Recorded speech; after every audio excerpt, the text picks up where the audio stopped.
누가복음 6장 20절에서 49절 말씀입니다. 제 성경이 99쪽입니다. 신약성경 99쪽 누가복음 6장 20절에서 49절 저와 여러분이 한 절씩 교독하시고 마지막 절은 함께 읽겠습니다.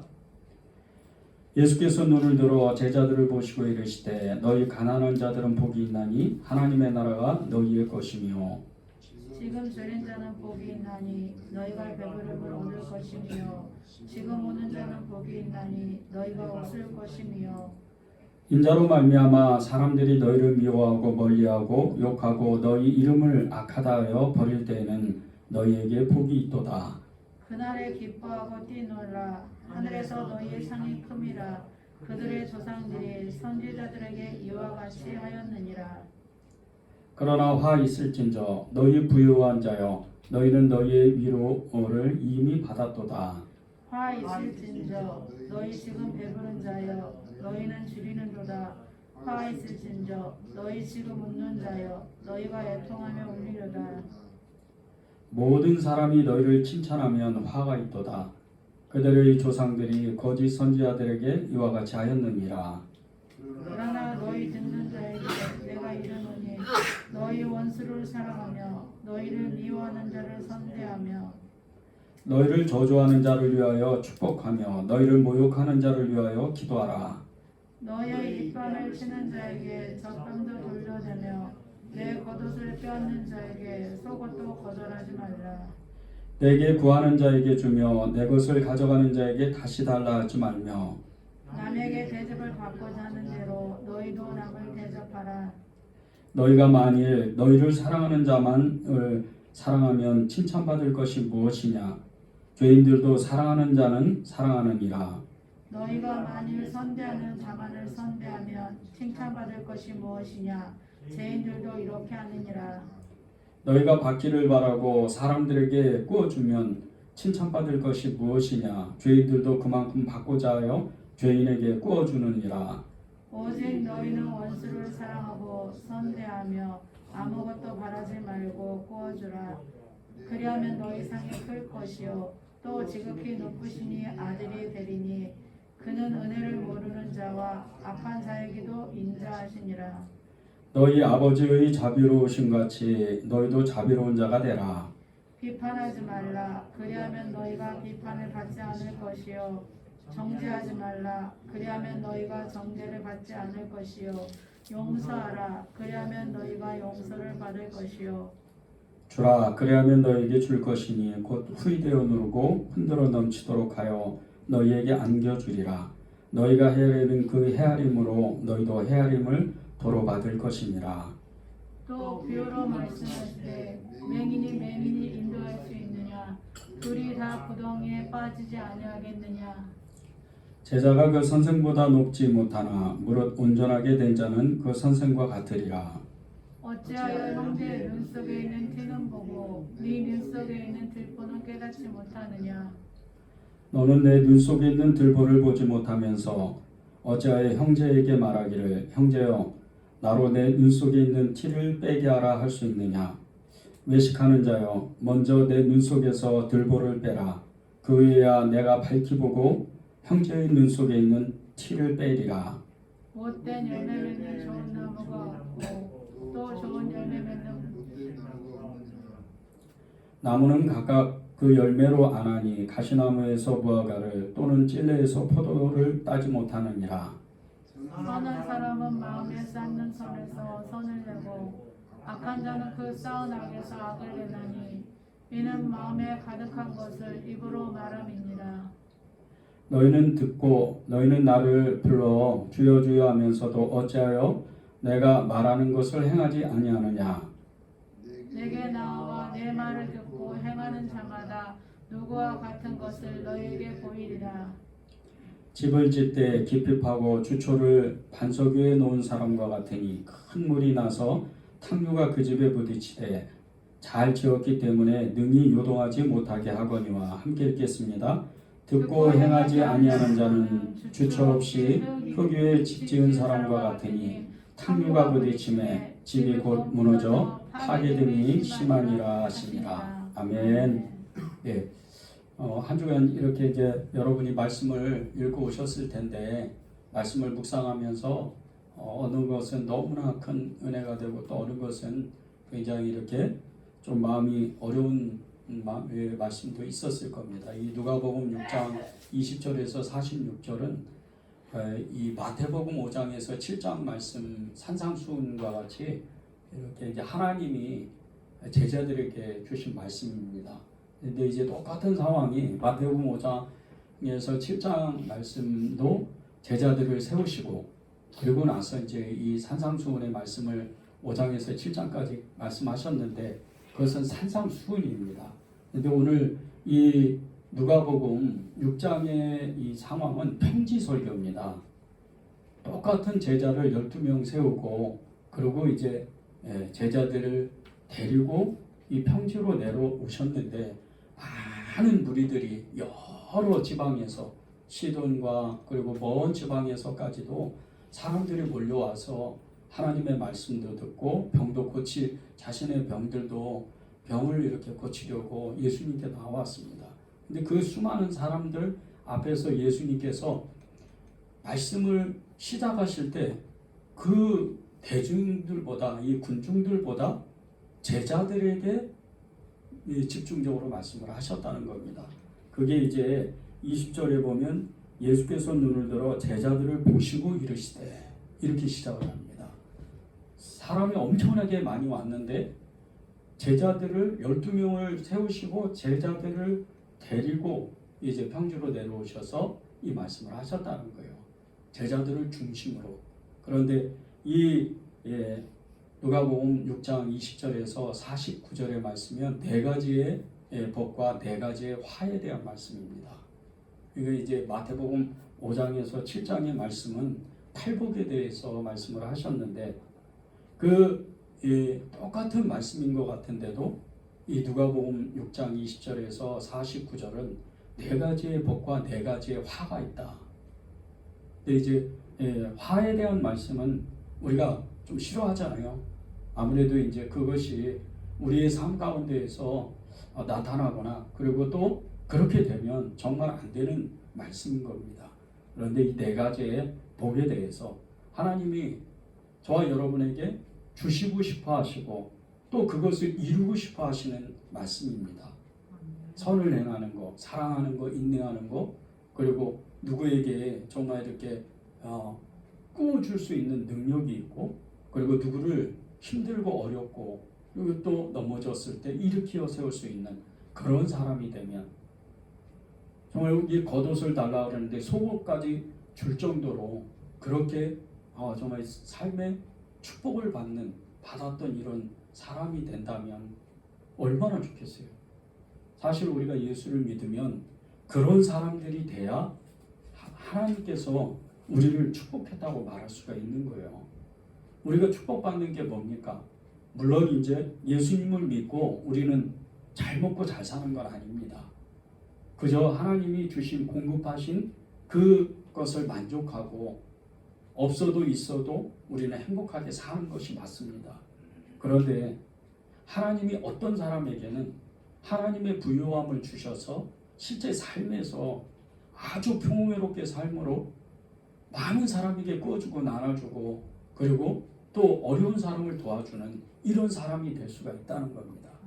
그런데 이제 그런 말씀 중에 우리가 저주에 대한 말씀이 우리에게 임하면 안 되고 축복에 대한 말씀이 임하는데 대접에 대한 이런 말씀들 27절에서 31절에 나오는데 원수를 사랑하고 미워하는 자를 선대하고 저주하는 자를 축복하고 모욕하는 자를 위하여 기도하고 뺨을 때리는 자에게 이쪽 뺨도 다른 쪽 뺨도 돌려대고 겉옷을 빼앗는 자에게 속옷을 주고 그리고 무엇을 달라는 자에게 그냥 건네주고 내 것을 가져가는 자에게 무엇을 꾸어주는 거겠죠. 돈을 가져가는 자에게 다시 달라 하지 말고 남에게 대접받는 대로 또 대접받으려면 나도 그 사람을 상대방을 다른 사람을 대접하라는 이 말씀이 실제적으로 우리에게 삶에서 일어나려면 우리는 정말 예수를 잘 믿어야 된다는 거예요.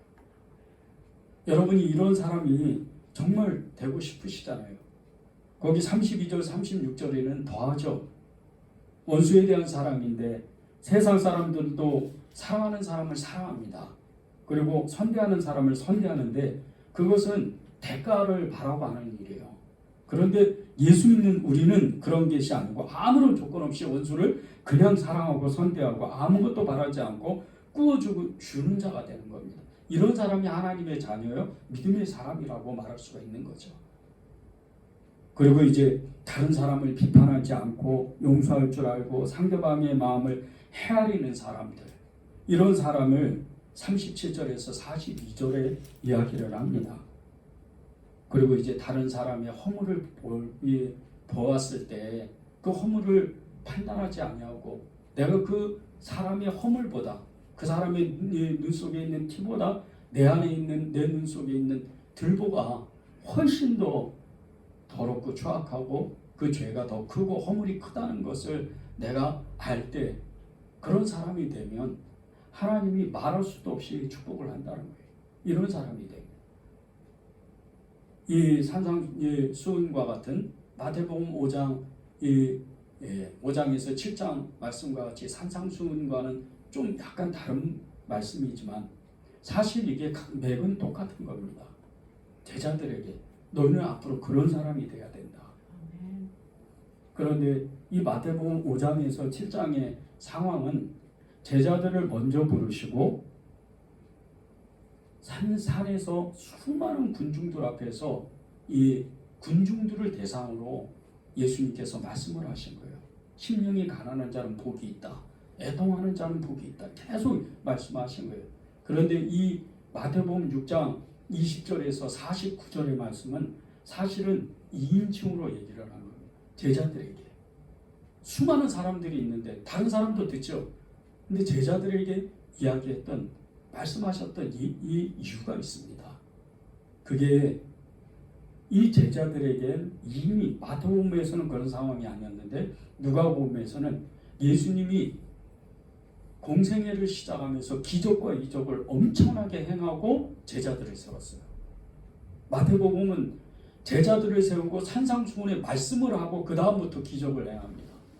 그런데 이 누가복음은 우리가 계속 매주마다 하나님의 말씀을 읽잖아요. 누가복음을 나누면서 죽은 자도 일어나고 정말 기적과 같이 베드로가 그냥 엄청나게 그물이 찢어지도록 물고기를 잡고 장모가 열병에서 이제 회복되고 그리고 중풍병자가 회복되고 나병은 못 고쳐요. 그 나병이 기적처럼 치유되는 이런 역사를 하나님께서 보여주시고 예수님께서 보여주시고 제자들을 세우시고 나서 이 말씀을 하시는 거예요. 왜 그렇죠? 제자들에게 앞으로 그것을 할 수 있다는 거예요. 그것을 할 수 있는데 그것을 할 수 있는 비결이 이 모든 이 말씀과 같이 선한 일을 행할 수 있고 그리고 선한 그 삶을 살게 될 때 가난한 자에게 네가 가진 거 그때 유대인들의 옷은요 생명과 같은 겁니다. 저녁에는 이불이에요. 그렇게 그런 이불과 같은 자기의 생명과 같은 이 팔레스타인은 이 낮과 밤의 온도차가 엄청납니다. 그래서 밤엔 추워요. 왜 이 팔레스타인 옷이 이 긴 잠옷같이 생겼냐면요. 그 잠옷이 때문에 밤에는 이것을 덮고 자는 거예요. 그런데 그 겉옷을 뺏어가는 사람도 있어요. 근데 그 겉옷을 뺏어갈 때 속옷도 차라리 벗어줘라. 그런 심정으로 살아가는 거예요. 비판하는 사람 비판하지 말고 그를 위해서 기도해라. 너무나 하나님이 비수와 같이 말씀하시죠. 거기에 이제 20절에서 26절에 보면 예수님 때문에 욕먹는 사람, 예수님 때문에 미움받는 사람, 예수님 때문에 아주 고통당하는 사람 굉장히 기뻐하라는 거예요. 하늘에서 상이 갔다는 거예요. 이런 사람이 되면 베드로가 어떻게 됩니까? 예수님 승천하시고 부활 승천하시고 그 다음에 베드로가 마가다라 방에서 120명의 제자들과 함께 성령 충만을 받고 바로 했던 게 뭐냐면요. 예수님이 했던 그 행동을 똑같이 하는 거예요. 보고 들은 걸 그대로 하는 겁니다. 금가오는 내게 없거니와 내게 있는 것으로 내게 명하노니 예수 그리스도 이름으로 일어나 걸어라. 나사렛 예수 이름을 불렀을 때 그 안진뱅이가 그대로 일어나 버려요. 먼저 우리가 이적을 체험할 때 우리는 이제 병자를 치유하거나 귀신을 쫓아내거나 뭐 이런 현상이 안 나타날 수도 있습니다. 그런데 우리의 기적은 뭐죠? 우리의 마음이 바뀌고 삶이 바뀌고 우리를 통해서 형제 자매가 바뀌고 내가 아는 모든 사람들이 바뀌는 거예요. 이게 기적이에요. 이런 기적을 나타내는 사람이 되려면 예수님이 가르쳐 주시는 것을 그대로 따라하는 거예요.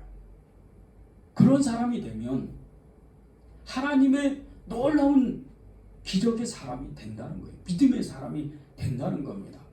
20절에서 45절까지 계속해서 하나님이 말씀을 하시는데 43절에서 45절까지 그것을 그 모든 게 좋은 열매고 나쁜 열매라고 비유하고 그리고 선한 사람과 악한 사람의 마음이라는 것을 비교해서 이야기를 합니다. 그리고 이제 46절에서 49절까지 나오는 게 하나님의 말씀을 받는 사람, 하나님의 말씀을 받는 사람이 어떠한 사람인 거예요. 순종하는 사람이 어떤 사람이라는 것을 말씀하고 계세요. 거기 제가 46절에서 49절을 제가 읽어드리겠습니다. 너희는 나를 불러 주여 주여 하면서도 어찌하여 내가 말하는 것을 행하지 아니하느냐. 내게 나와 내 말을 듣고 행하는 자마다 누구와 같은 것을 너희에게 보이리라. 집을 짓되 깊이 파고 주초를 반석 위에 놓은 사람과 같으니 큰 물이 나서 탕류가 그 집에 부딪히되 잘 지었기 때문에 능히 요동하지 못하게 하거니와 듣고 행하지 아니하는 자는 주초 없이 흙 위에 집 지은 사람과 같으니 탕류가 부딪힘에 집이 곧 무너져 파괴됨이 심하니라. 무슨 말씀이냐면요. 하나님의 말씀을 실천한 사람, 하나님의 말씀에 순종하고 행동한 사람, 이런 사람이 그 홍수가 났을 때 마치 이렇게 집을 어디다 이렇게 짓잖아요. 지면 홍수가 났는데 큰 진짜 뭐 엄청나잖아요. 물이 강에 막 강둑을 넘어가지고 집들이 다 쓸려 나가잖아요. 그런데 그러한 가운데도 정말 주초를 잘 세우고 기초를 잘 세우고 땅을 깊이 파고 집을 짓고 이렇게 한 집은 절대 안 무너진다는 거예요. 말씀의 기초에 순종해서 예수님께 깊이 뿌리를 내리고 선한 행동 그리고 하나님이 하라고 하는 그 말씀을 행한 사람이 이런 사람이라는 거예요. 그런데 거기에 보면 이 48절에 보면 큰 물이 나서 이렇게 얘기를 합니다. 이게 무슨 뜻인지 아십니까? 이것이 환난이라는 뜻이에요. 큰 물이 나서 탕류가 심해진다. 이 탕류는 물이 넘친다는 뜻이에요. 큰 물이 나서 우리가 때때로 정말 그렇게 이제 그러한 삶이 되면 안 되는데 우리는 살다 보면 삶의 어려움을 겪을 때가 있어요. 그것을 환난이라고 합니다. 환난이 닥칠 때가 있어요.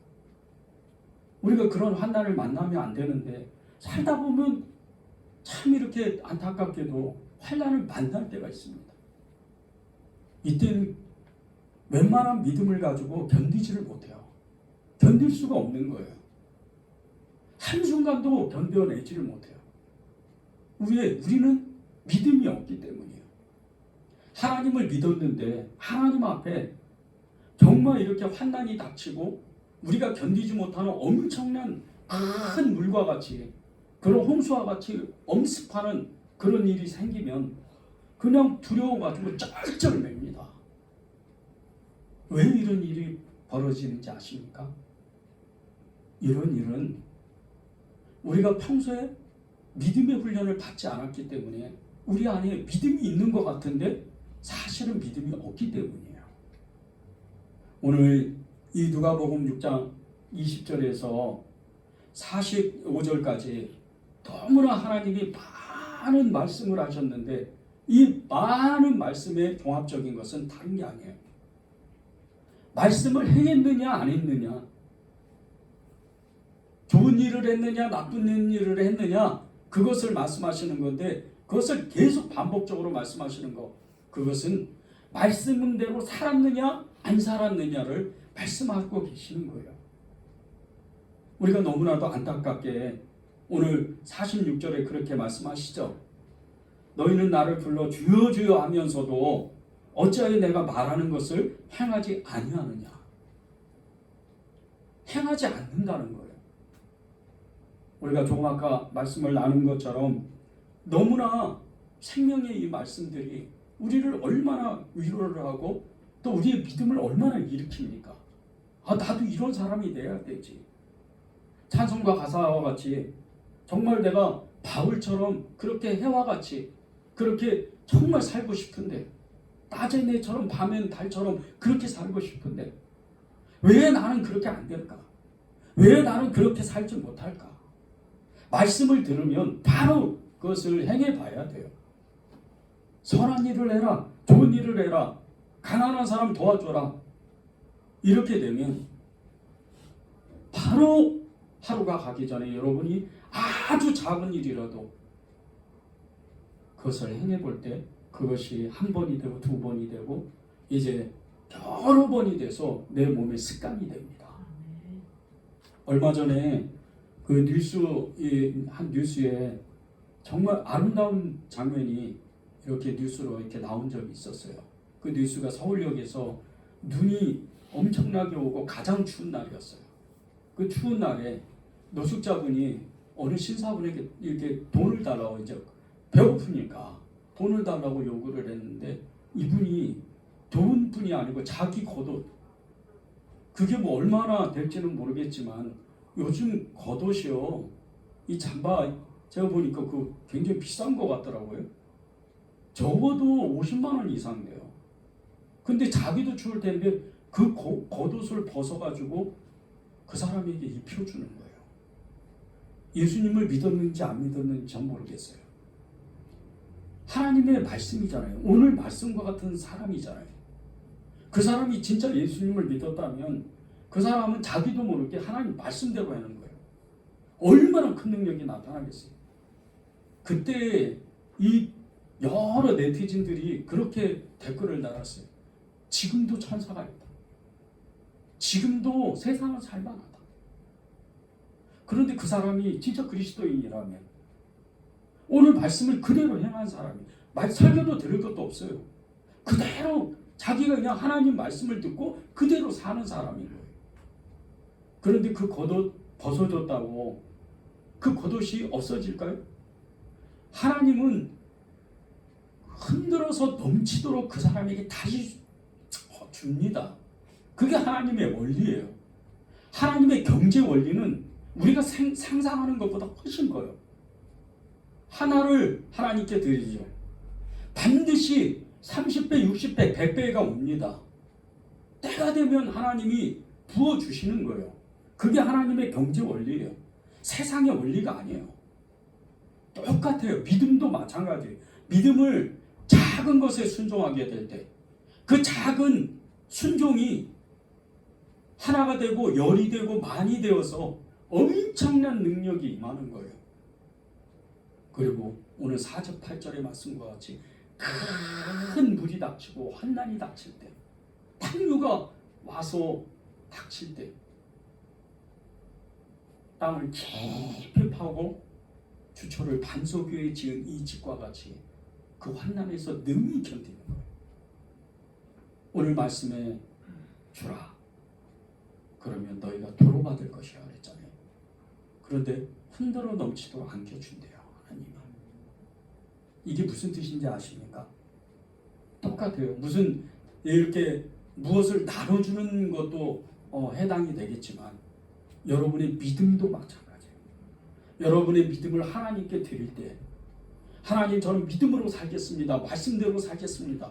그렇게 하나님 앞에 내 믿음을 하나님 앞에 드릴 때, 작은 순종을 하게 될 때 하나님은 하나님의 수준에서 그 믿음을 나에게 부어주십니다. 이게 하나님의 원리예요. 아주 작은 순종을 요구하시는 거예요. 처음부터 여러분에게 순교적인 믿음, 어떤 여러분의 뭐 가진 것을 다 뺏어야 되겠다, 하나님 그러시지 않아요. 아주 작은 순종을 요구하시는 거예요. 아람이라는 나라의 군대 장관이었던 이 나아만, 이 사람이 모슬병에 걸렸어요. 그것도 아주 저주와 같은 나병이. 하루하루를 지옥같이 삽니다. 이 지옥같이 사는 삶을 살다가 그 옆에 나라 이스라엘에 병을 고치는 사람이 있다는 얘기를 들어요. 깜짝 놀라죠. 지푸라기를 진짜 잡는 심정으로 어찌어찌 해가지고 그 병을 고친다는 사람에게 찾아가요. 그 사람이 엘리사였잖아요. 엘리사를 찾아갔는데 자기는 군대 장관이잖아요. 아람이라는 나라에, 진짜 이스라엘의 위협적인 그런 나라에, 그런 나라의 두 번째의 지리자예요. 이런 사람이 갔으면 자기가 뭔데 국경까지 나와가지고 맞이하고 나를 고쳐줘야 되잖아요. 그런데 얼굴도 콧배기도 내밀지 않고 그냥 하인에게 시켜서 요단강물에서 7번 물 담그면 나 낫는다, 그렇게 얘기하는 거예요. 그 소리를 듣고 몸은 아팠지만 엄청나게 성질이 나, 화가 나서 그냥 발차기를 하고 자기 고향으로 돌아가는 거예요. 그 돌아가는 중에 자기 부하가 그런 얘기를 하는 거예요. 이래도 죽고 저래도 죽고 어차피 죽는 거, 아니 장군님 여기 그냥 물 한 번 담그는 게 뭐가 그렇게 어렵다고, 그냥 한번 담궈 보시라고. 그 말 한마디에 한 번 집어넣고 2번 집어넣고 7번 집어넣으니까 나오는데 나병이 깨끗하게 낫는 거예요. 하나님도 안 믿잖아요. 바알과 아세라 믿는 이 이방신을 믿는 이런 사람이잖아요. 하물며 세상 사람도 그런 작은 정말 순종, 이 순종이 억지로 하는 순종이잖아요. 이런 순종을 하면서도 병이 났는데 우리는 어떻게 해야 되겠어요? 하나님이 제일 안타까우신 게 무엇인지 아십니까? 이 성경 말씀, 이 성경 말씀을 왜 안 믿냐는 거예요. 왜 안 믿냐는 거예요. 여러분은 다 성경을 믿으시잖아요. 인류 역사 4대 문명을 만들고 그 모든 4대 문명 가운데 세계 역사의 모든 그 중심은 이 성경입니다. 성경이 있기 때문에 세계 역사가 돌아가는 거예요. 그런데 이 하나님의 말씀을 받았는데도 거기에 순종하지 않는다면, 그 말씀을 정말 생명과 같이 여기지 않는다면, 우리가 오늘 20절에서 45절의 말씀 쭉 읽었는데 이렇게 되면 얼마나 좋을까. 비판하지 않는 사람, 선대하는 사람, 사랑하는 사람, 겸손한 사람, 꾸어주는 사람, 나누어주는 사람, 이런 사람이 되면 얼마나 좋을까. 그런데 그게 저절로 되지 않는다는 거예요. 이 설교는, 이 말씀 본문은 엄청나게 설교를 많이 들으셨을 거예요. 그런데 그렇게 수많은 설교를 들으면서 여러분의 삶은 정말 바뀌었는지, 여러분의 삶은 정말 이 말씀이 사실이라는 것을 내가 증명했는지, 그것이 문제라는 거예요. 오늘 48절의 말씀 하셨잖아요. 우리가 이 말씀을 다 행하고 실천하지만 이 말씀을 행해야 되는 이유 중에 하나가 큰 물이 일어나서 탕류가 그 집을 무너뜨리는 것 같이 우리의 삶에 우리가 견디지 못하는 환난이 반드시 온다는 거예요. 그때 우리가 믿음으로 견딜 수 있으려면 하나님의 말씀을 붙잡고 그것을 행하는 사람, 그런 사람이 돼야 된다는 거예요. 여러분에게 정말 환난이, 고난이, 고통이 없기를 저는 바랍니다. 그런데 인간의 삶은요, 계속해서 희노애락이 와요. 그게 왜 그런지 아십니까? 죄 때문이에요. 이 죄 문제는 해결할 수가 없어요. 예수님 그분만이 해결해야 돼요. 우리가 예수님을 만나고 뜨겁게 만나서 변화를 받고 진정한 우리가 거듭남이 됐는데 왜 우리가 힘든 삶을 살아요? 끊임없이 세상의 죄가 만연해지기 때문이에요. 나는 죄를 안 짓는데 이 세상 가운데는 죄가 계속 만연해지는 거예요. 죄가 죄를 짓고 그 죄가 또 다른 죄를 만들고, 왜 사람에게 상처를 받아요? 왜 다른 사람에게 상처를 받습니까? 진짜 변화를 받았다면 교회 안에서 왜 상처를 받아요? 세상 가운데에서 왜 상처를 받아요? 아주 작은 말에도 우리의 마음이 무너질 때가 너무 많잖아요. 심령을 꽂아요. 근데 아주 비수와 같이 말을 그냥 그 말 한마디 때문에 그냥 마음이 녹아져 버리는 거예요. 왜 그런지 아세요? 죄예요, 죄. 죄 문제가 해결이 안 되는 거예요. 그 사람이 죄를 안고 있든지 내가 아직 죄 문제를 해결하지 못했든지 이 죄 때문에 상처가 상처를 주는 거예요. 그런데 이것을 정말 견고한 믿음으로 그렇지, 그럴 수 있지, 그것을 방어하고 견딜 수 있는 것은 하나님의 믿음의 훈련이 되지 않으면, 하나님의 말씀으로 내게 정말 이 믿음의 집을 짓지 않으면 도저히 그 말씀이 나를 지키지 못한다는 거예요. 혹자는 그런 얘기를 합니다. 말씀을 다 외워야 된대요. 여러분 말씀 다 외우세요? 저는 못 외워요. 굉장히 그런 사람도 있어요. 말씀을 다 외워야 능력이 있고 뭐 믿음이 있고 이렇게 얘기하는 분도 있어요. 아니에요. 그런 사람은 그런 사람인 거예요. 그런 사람의 믿음이고, 우리는 성경을 읽으면서 이 말씀을 정말 한 말씀도 지나가지 아니하고 이것을 정말 부딪혀보고 통과하기 위해서 그 말씀을 훈련해 보는 거예요. 사랑해라, 인내해라, 용서해라. 그리고 다른 사람을 도와줘라. 이런 말씀들을 들을 때 그냥 지나가지 않고 훈련해 보는 거예요. 제가 10한 2, 3년 전에 정말 어느 권사님하고 그 노숙자분들을 일부러 만나러 가서 계속해서 한 번 가고 두 번 가고 훈련을 해본 적이 있었어요. 처음에는 좀 꺼림직하죠. 냄새도 나고, 그리고 또 혹시나 해보지도 하고 그럴까봐 계속 마음이 어렵고 이게 맞나? 이런 싶을 정도로 계속 그런 마음이 들어요. 근데도 또 가고 나중에 어떻게 되는지 아십니까? 별거 아니에요. 그냥 냄새 좀 나고 똑같은 사람인 거예요. 이빨 안 닦고. 그런데 그런 사람들 중에 예수를 믿는 사람이 되면 똑같이 천국 가잖아요. 냄새 난다고 천국 안 갑니까? 사람은요, 나이가 먹으면 다 냄새나게 돼 있어요. 육신이 썩으니까. 그거는 그냥 인간의 그냥 육신이 꺾어지기 때문에 그렇게 되는 거예요. 그런데 우리의 영혼이 예수님 없으면 썩는지 모르십니까? 죽은 영혼이에요. 죽은 거는 썩잖아요. 하나님이 저와 여러분에게 오늘 말씀하시는 것, 듣고 행하는 자가 복이 있다는 거예요. 듣고 행하는 자가 복이 있다. 복이 뭡니까? 잘 사는 거? 환경 좋아지는 거? 아니에요. 하나님은 우리에게 복이 예수님인 거예요. 그리고 천국인 거예요.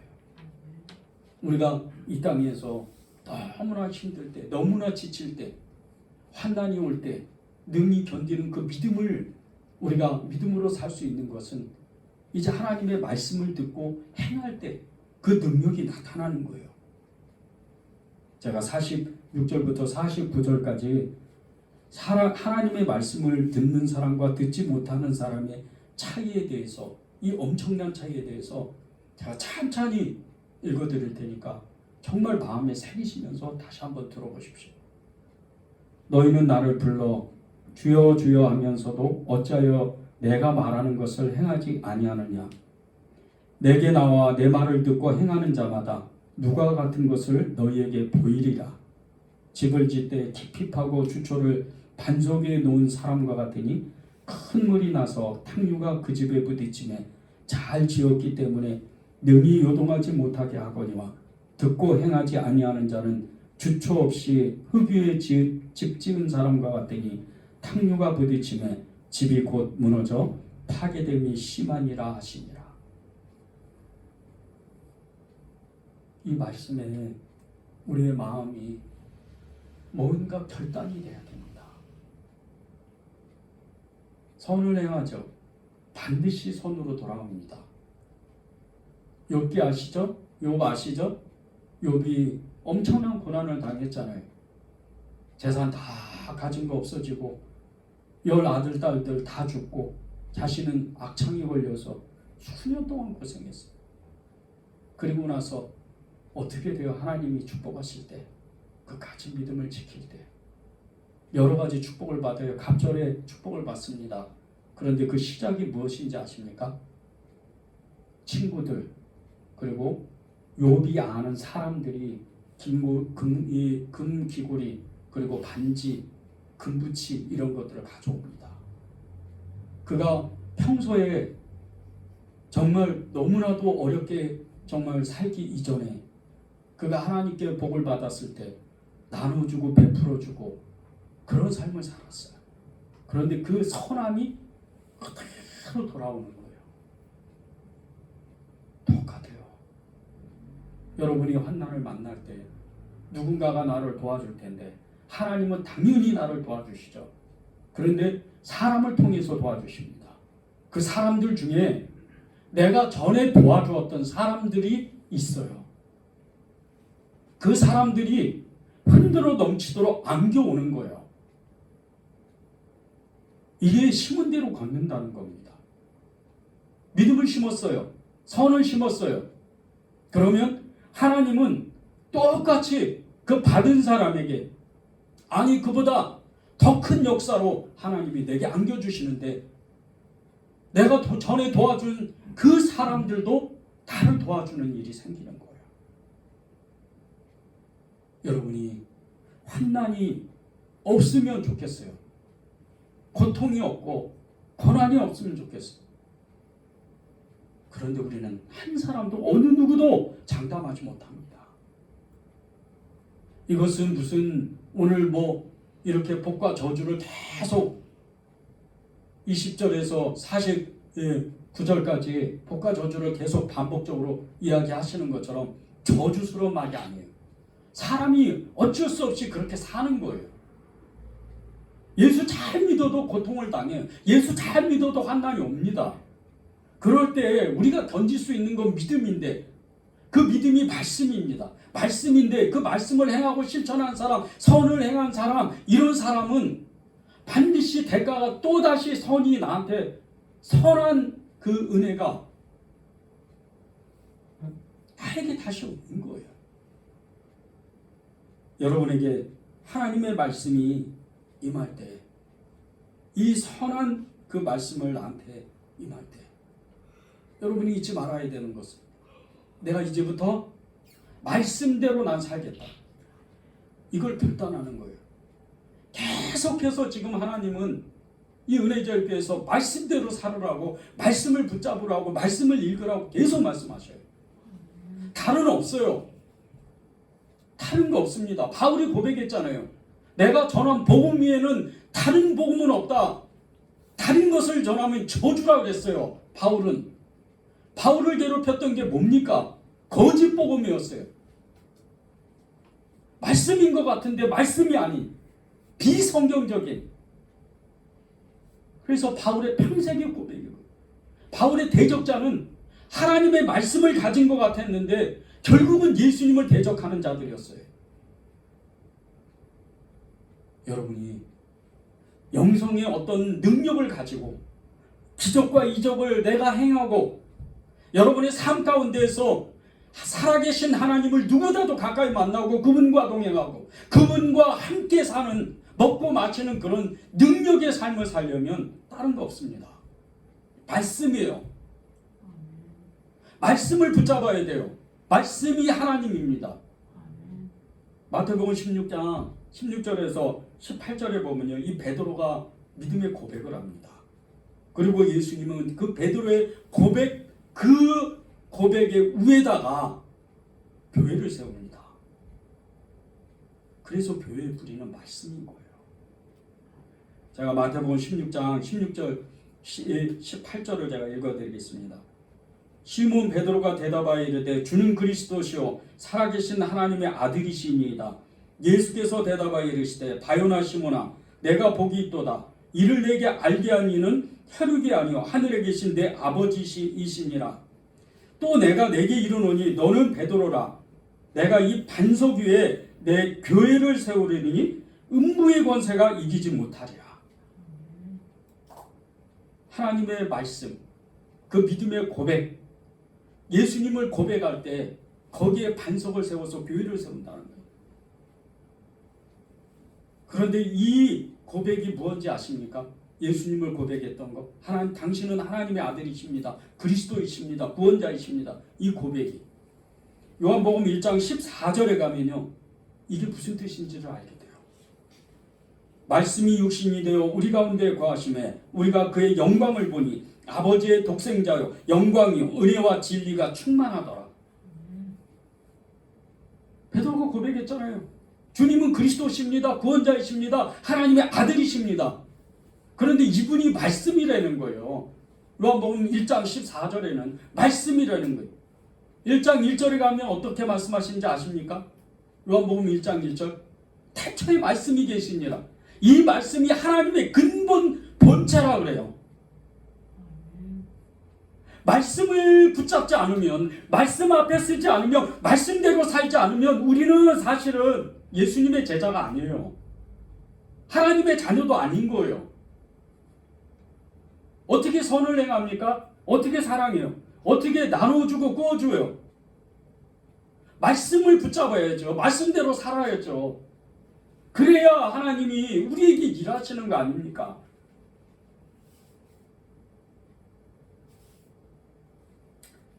말씀을 근거해서 사는 사람, 이 말씀을 근거해서 훈련하는 사람, 이런 사람이 우리가 돼야 돼요. 이 반복된 이 믿음의 훈련이 얼마나 중요한지 아십니까? 2009년 1월 15일 날 뉴욕을 출발해서 노스캐롤라이나 그 살렛 공항으로 가던 그 US 에어웨이즈 항공회사였던 이 비행기였던 에어버스 A320 편이 출발하자마자 몇 분도 안 돼서 새 대를 만났어요. 새 대를 만나가지고 엔진이 양쪽 다 꺼져 버리는 거예요. 그리고 그 안에 승객이 150명이나 있었는데 비행기는 진짜 1000m 이 상공에서 엔진이 다 꺼지면 거의 폭발하든지 아니면 불시착해서 완전히 사람이 다 죽습니다. 그런데 이 기장과 부기장이 얼마나 침착하게 이 비운항을 했는지. 행글라이더 아시죠? 행글라이더가 바람을 타는 것처럼 그렇게 활공을 했어요. 활공을 하다가 허드슨 강에 이 비상 착륙을 합니다. 그 비행기가 그렇게 무거운 수백 톤이잖아요. 그 비행기가 착륙하고 한 사람도 죽지를 않았어요. 부상자 몇 명만 하고 모두가 구출을 됐어요. 기적이죠, 기적. 21세기 항공기 사고 중에 가장 큰 기적이라고 하더라고요. 이게 영화로 나왔어요. 허드슨 강의 기적이라는 영화로 나왔습니다. 그런데 이 기장과 부기장, 이 기장과 부기장이 얼마나 침착하게 이 비행기에 운항을 했는지 정말 그 비행기가 뭐 앞에 찌그러지거나 옆에 찌그러지거나 이런 게 없었어요. 그 제가 그 박물관에 전시한 그 비행기 사고 난 비행기 그림을 봤어요. 그런데 옆에 이렇게 조금씩 이렇게 기스가 났더라고요. 근데 그 기스 난 이유가 다른 게 아니었답니다. 급하게 그 주변에 있던 배들, 모타보트나 이런 여객선 이런 것들이 빨리 와가지고 승객들을 구하려고 막 오다 보니까 비행기 충돌을 하는 거예요. 기스가 나는 거죠. 우리 마치 그냥 자동차 이렇게 주차장에 세울 때 자동차끼리 이렇게 기스 난 거죠. 그럴 정도로 이 비행기가 안전하게 허드슨강 중앙에 착륙을 했다는 거예요. 그런데 이 비행기 사고를 정말 안전하게 만들었던 이 기자, 이 사람이 체슬리 썰렌버거 3세라는 분이에요. 이 썰렌버거 3세라는 분이 진짜 국민적 미국 영웅이 됐어요. 정말 있을 수 없는 일을 했으니까. 그런데 이분이 이렇게 된 이유가 있습니다. 16세 때부터 비행기 운행을 했답니다. 경비행기 운행을 하다가 그리고 1970년도에 미국 공군 전투 비행사가 됐어요. 그리고 그는 19,000시간의 비행 경력을 쌓고 예편하고 나서 US 에어웨이즈에 입사해서 이제 민간 항공 여객의 비행사가 된 거예요. 그런데 그는 끊임없이 체크하고 반복해서 이 체크하는 훈련을 했답니다.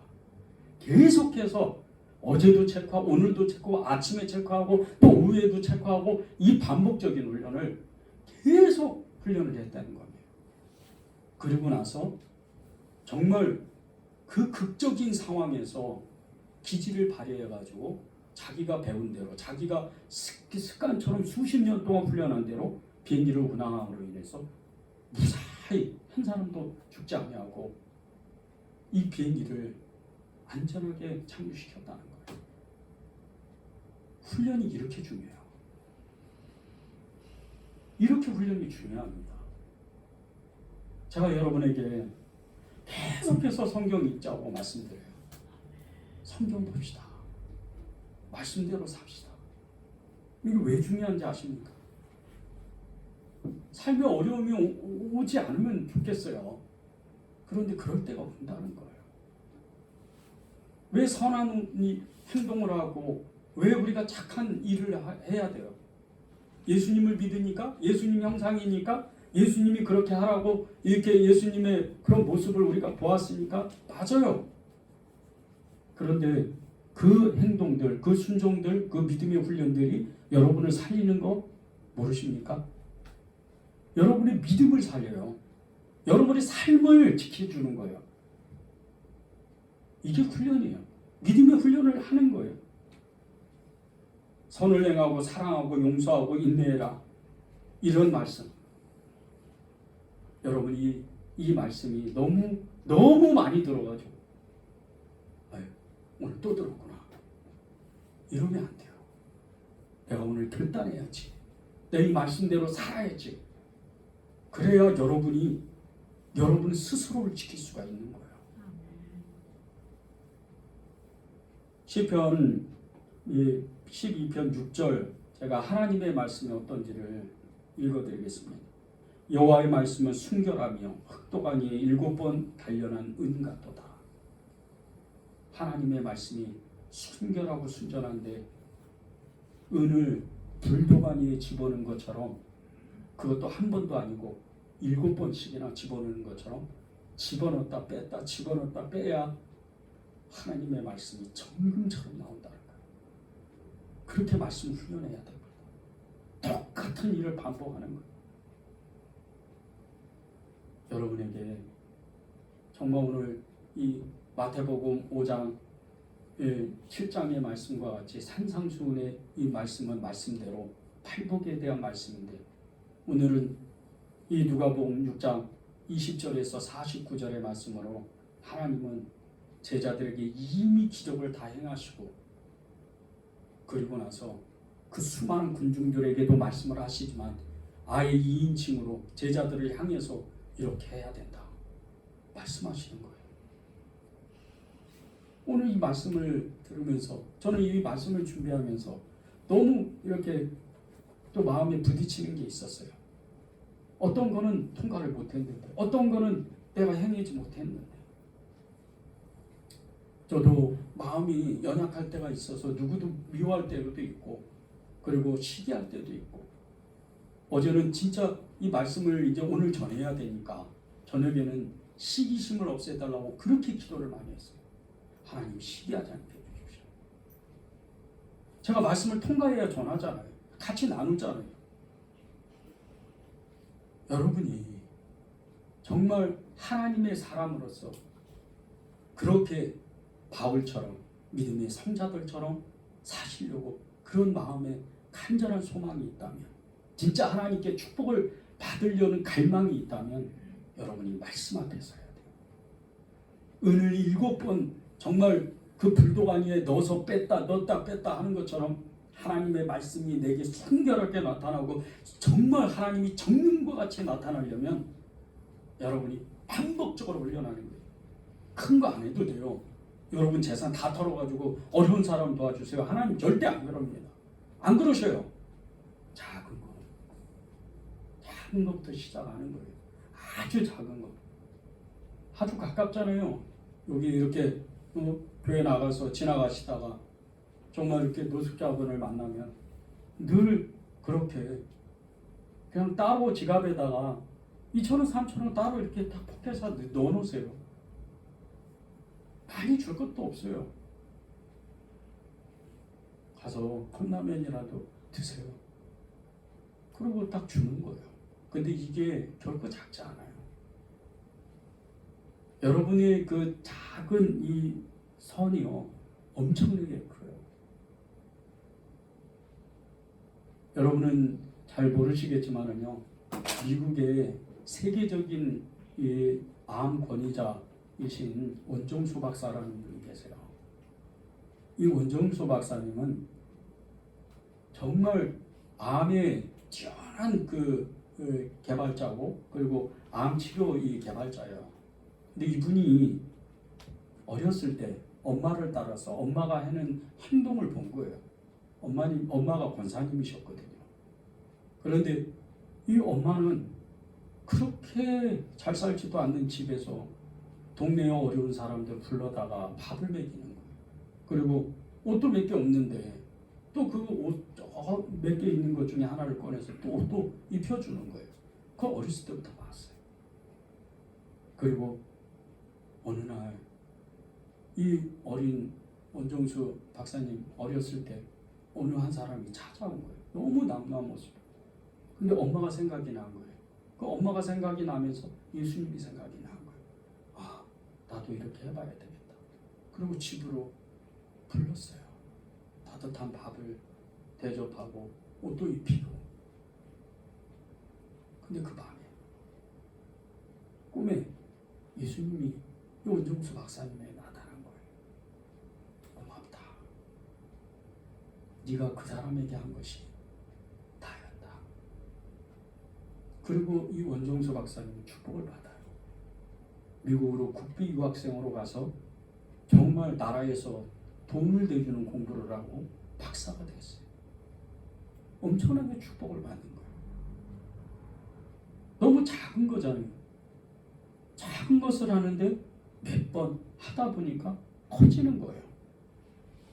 여러분도 마찬가지예요. 아주 작은 것부터 시작하십시오. 말씀대로 해라. 사랑해라. 이해해라. 용서해라. 나눠주라. 나눠주는 거에 부담 갖지 마십시오. 아주 작은 거 하는 거예요. 아주 작은 것부터 하는 거예요. 근데 점점 커지죠? 커지면 하나님이 그만큼 또 부어주셔요. 능력을 감당할 수 있도록. 여러분이 오늘 정말 결단하시면 좋을 것 같습니다. 이제부터 나는 하나님 말씀대로 정말 살겠다. 오늘 46절에 주님께서 말씀하셨죠? 너희는 나를 불러 주여 주여 하면서도 어찌하여 내가 말하는 것을 행하지 아니하느냐. 이 말씀이 결코 여러분에게 무거운 짐이 되면 안 돼요. 그래요 주님 제가 실천할게요. 저는 행하는 사람입니다.